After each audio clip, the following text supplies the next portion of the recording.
اے محمد، تم سے پہلے جو رسول بھی ہم نے بھیجے تھے وہ سب بھی کھانا کھانے والے اور بازاروں میں چلنے پھرنے والے لوگ ہی تھے۔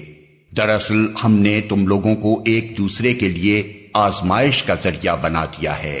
کیا تم صبر کرتے ہو؟ تمہارا رب سب کچھ دیکھتا ہے۔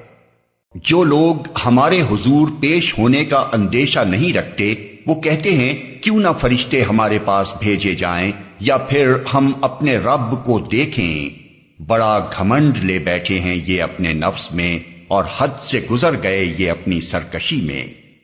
جس روز یہ فرشتوں کو دیکھیں گے وہ مجرموں کے لیے کسی بشارت کا دن نہ ہوگا۔ چیخ اٹھیں گے کہ پناہ با خدا، اور جو کچھ بھی ان کا کیا دھرا ہے اسے لے کر ہم غبار کی طرح اڑا دیں گے۔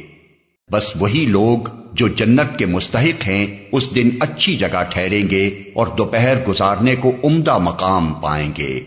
آسمان کو چیرتا ہوا ایک بادل اس روز نمودار ہوگا اور فرشتوں کے پرے اتار دیے جائیں گے۔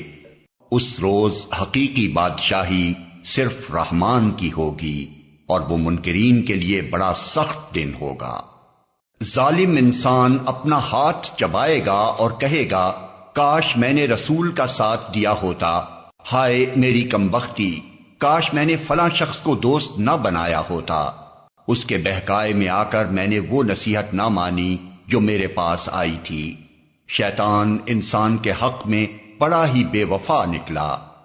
اور رسول کہے گا کہ اے میرے رب، میری قوم کے لوگوں نے اس قرآن کو نشانہ تصحیق بنا لیا تھا۔